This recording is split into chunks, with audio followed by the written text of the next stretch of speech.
Welcome back to the Broadway show. I'm TAMSEN FADAL. Let's go ahead and get back to it.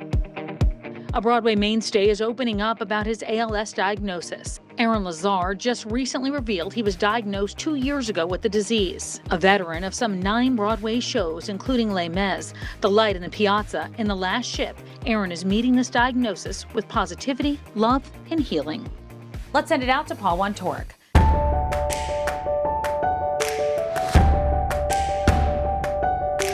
This is the Susan Rose Archives of Carnegie Hall. This is history is archived in this room. Yeah, and I've been fortunate to play Carnegie Hall a couple times and never knew about this place. There's a lot of history. A little bit of history. As you know, I mean, I'm looking at photos of Maria Callas, Celia Cruz. Sinatra. Yes, I think the Rolling Stones are back there and Bob Dylan's back there. I mean, it's crazy, the history. Pretty cool. Are you a person who can sort of soak in history and being a part of history? And all I can think is that I hated history in high school. I don't know why. Hated it so much, I opted out of it in college. You could opt out of one subject, maybe the dumbest thing I've ever done, because actors need our history and research roles and stuff. And now I kind of love history. And now I'm like, wait, should I be nervous that I'm performing on stage at Carnegie Hall where all these people perform? I've been hearing you talk a lot recently about sort of taking in the moments of life, right? Living in the present. Yeah. And I think that moments like this, you know, I think when you're on a career trajectory, you're sort of like just checking off things all the time, right? Yeah. I definitely was guilty of that, you know, like, how do I get to the next bullet point on the Wikipedia page? Because this business, this industry, especially if you have a family, it's like, every job comes to an end, right? And I guess in my case, the Broadway shows that I've been in, they've been amazing, but not too many long runs. So it's like, I gotta get the next job, and what's next? And then sometimes you miss the moment. Yeah. And now I'm learning how to not miss so many of them. And now it's kind of like full circle for me, where I'm like, it's actually beautiful. We don't know anything. So if I can embrace the unknown of it all, the unknown Carnegie Hall of it all, and just live in it. That's what I'm trying to do. To dream the impossible dream, to fight the unbeatable foe, to bear with unbearable sorrow. A little over 2 years ago, you were diagnosed with ALS after, sounds like a long, fraught period of trying to figure out what exactly was going on with your body. ALS is hard to diagnose sometimes. It's kind of a diagnosis of exclusion. I mean, they just try and rule out a whole bunch of things, and then they're like, well, I guess you have that. I can say for anybody out there that might think they have it or know someone or be scared, that what I learned is I think would be very helpful to people, which is, you know, I started, my first symptoms was twitches in my quads, like muscle twitches in my quads. And I Googled it and it said ALS was one of the top things. So I went to see a neurologist as fast as I could, and he said, you have benign fasciculation cramp syndrome. BFC, I was like, what is that, right? And they don't know.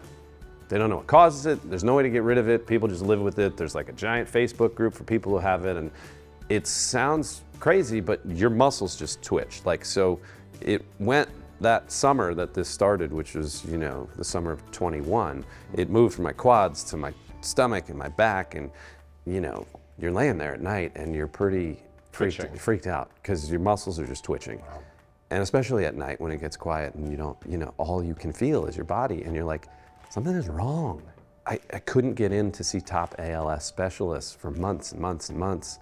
So I was trying to get second opinions from other neurologists, and one of them said, benign fasciculation cramp syndrome will never turn into ALS.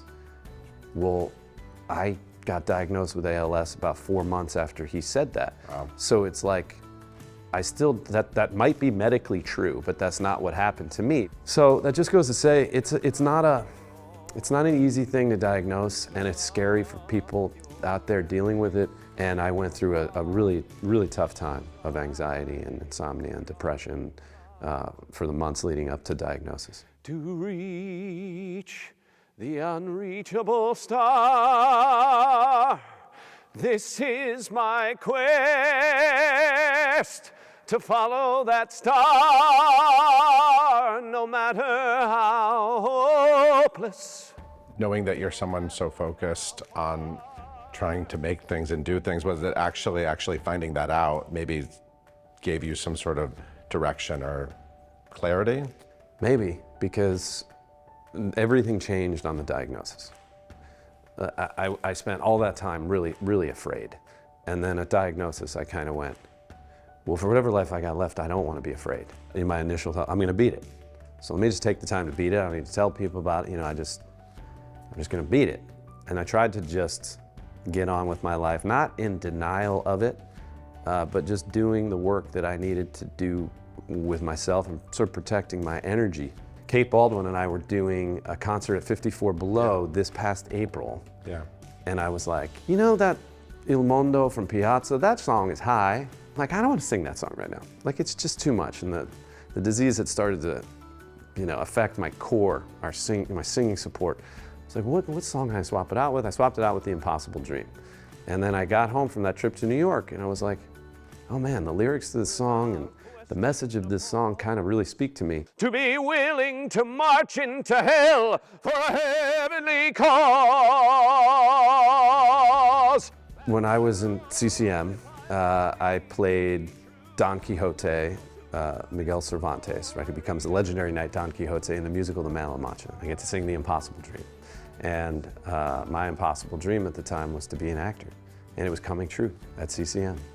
But I had no idea what impossible really meant. And I realized that when, you know, I got diagnosed. So in thinking about how do I share this with people, I thought, well, my new impossible dream is to beat this.